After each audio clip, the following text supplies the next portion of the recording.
Hello everyone welcome back to my YouTube channel नोंथांमोनखौ आंनि YouTube चैनलाव बयखौबो खनसे बरायग्रोनाय जाबाय। थ' नोंथांमोनाथ' थाम्बनेल आरो टाइटेलखौ नायनानै एसेब्लाबो मिथिया नङा मिथिखाबाय जानांसिगौ जोङो मानि सायाव बाथ्रा सावरायनो नागिरदों नोंथांमोन। थ' नोंथांमोन ई-श्रम कार्ड एबा लेबार कार्ड ई-श्रम कार्डखौ जोङो मानि थाखाय बानायनांगौ आरो ई-श्रम कार्ड बानायोब्ला मा बेनिफिट मोननो हायो बेनि बागैनो जोङो सावरायनो नागिरदों नोंथांमोन। बे भिडिअखौ नोंथांमोना जोबजासे नायब्लासो बुजिगोन। गेजेर ससेयाव स्किप खालामनानै नोंथांमोना कमेन्ट खालामोब्ला बुजिनाय नङा। मानो होनना बुङोब्ला जोबजासे नायब्लासो नोंथांमोना ई-श्रम कार्डखौ मानि थाखाय बानायनांगौ आरो ई-श्रम कार्ड बानायोब्ला मा बेनिफिट मोननो हायो, ई-श्रम कार्डखौ बेसेबां बैसोनिफ्राय बेसेबां बैसोसिम बानायनो हायो नोंथांमोननो स्टेप बाय स्टेप खोन्थालांगासिनो दङ आङो।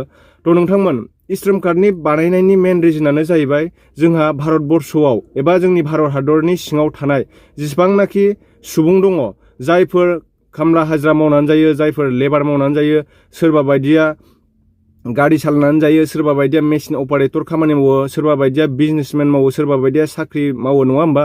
थिग बेबायदिनो जोंहा माखासे साख्रि मावै सुबुंफोरनि थाखाय बे कार्डखौ बानायनाय जादों। जायफोर माने लेबार मावो, सोरबा बिजनेस मावो, बेफोरनि आपडेटखौ जोंहा भारत सरकारा मोनामोन आरोना। बिनि थाखायनो बे ई-श्रम कार्डनि थ्रुयै जोंनि इण्डियाननि बिथोराव जेसेबांनाखि लेबारफोर दङ, जेसेबांनाखि ड्राइभारफोर दङ, बेखौ मिथिनो थाखाय सरकारा बे ई-श्रम कार्डखौ बानायहोनाय जादों। आरो बे ई-श्रम कार्डखौ बेसेबां बोसोरनिफ्राय बेसेबांसिम बानायनो हायो खिन्थागासिनो दं आङो। बे ई-श्रम कार्डखौ 18 बोसोरनिफ्राय लानानै 59 इयार्ससिम बानायनो हागोन आरोना नोंथांमोना। जायफोर माने 18 इयार्स जाबाय, जायफोरनिया भटार आइडि दङ, भटार आइडि नङा माने जोंहा 18 इयार्स जायोबा जोङो इलेक्सन एबा जोङो इलेक्सन होनो मोनो नङा होमबा। इलेक्सन माने जोङो भट होनो मोनो 18 इयार्स जाब्लासो। थिग बेबायदिनो जोङो 18 बोसोर जानांगोन बैसोआ। आरो बे ई-श्रम कार्डआ ओरैबायदि माने माबा जाना फैगोन बेयो उनाव माने इम्परटेन्ट जाना फैगोन। जेरै जोङो दायो आधार कार्डआ इम्परटेन्ट जाना फैदों नङा होमबा। थिग बेबायदिनो जोङो दायो स्कुल कलेजफ्राव बिथिं इउनिभारसिटि बायदियावनो होन जोङो इनकाम सार्टिफिकेट एबा जोङो मा होनगोन बेखौ रेशन कार्डनि थ्रुयै जोङो फ्रि एडमिसन जायो नङा होमबा। थिग बेबायदिनो बे ई-श्रम कार्ड थाब्लासो एबा लेबार कार्ड थाब्लासो जोंथ' साख्रिआवला मानसिफ्रा गोबाङानो किसुमानाथ' एडमिसन खालामनो थाखाय बिसिनाव फैसा थाखायो किसुमाननियाव नङा होमबा। किसुमाननियाव जोंनो लेबार मावनानै जाग्रा सोरबा बिजनेसमेन माबाया बेफोरबायदि जब गैयिखौनो होनबाय जेनेबा।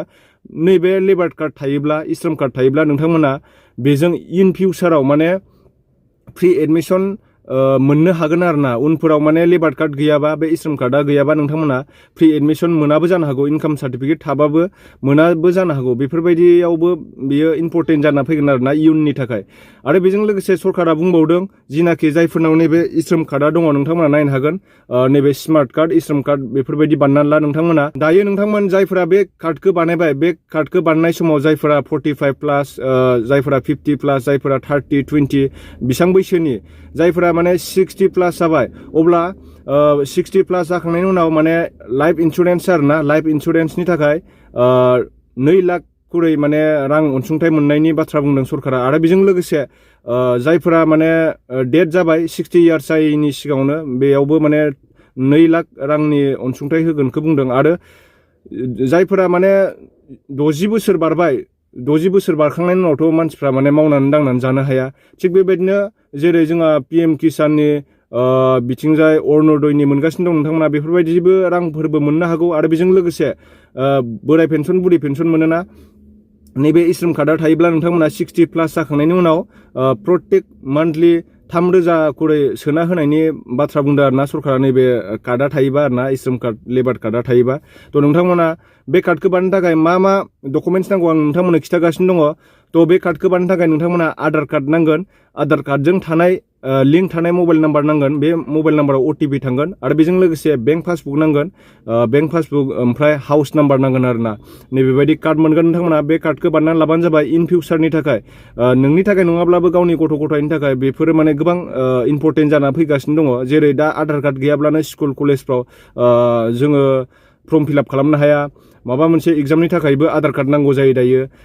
बिनि थाखायनो नोंथांमोना बे ई-श्रम कार्डखौ बानायनानै लाबानो जाबाय। जोंनि बर' सुबुंफोरा गोबाङानो माने गोबां बेलेग सानो आरोना। खायसेया ई-श्रम कार्ड बानायबाय, लेबार कार्ड बानायबाय, PM किसान माबा माबि फैसाखौनो हाबा, बेफोरबायदि सानो आरोना किसुमाना।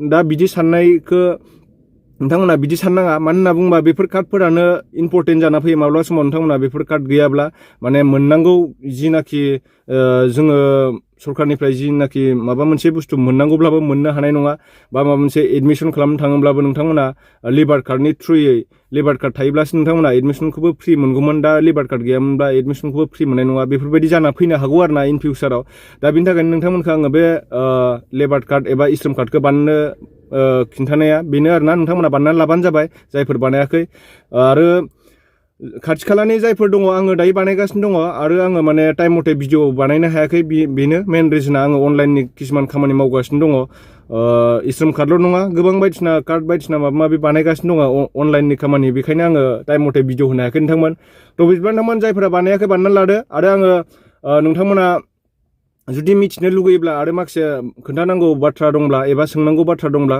गाहायाव माने आङो इन्सटाग्रामनि लिंक होनाय दङ बेयाव कमेन्ट खालामनानै एबा इन्सटाग्रामाव नोंथांमोना आंखौ कन्टेक्ट खालामनानै सोंहरनो हागोन डाइरेक्ट फनजों नोंथांमोना आङो बानायना हरगोन आरो ना अनलाइनाव जायफोर बानायनो गोसो ओमफ्राय बानायनो गोसो माने नोंथांमोना बानायना लायोबा मोजाङानो बे कार्डखौ थ' बिदिब्ला नोंथांमोन नेक्स्ट भिडिअ थाबैनो लोगो मोनफिनगोन जय हिन्द जय बर' हारिनि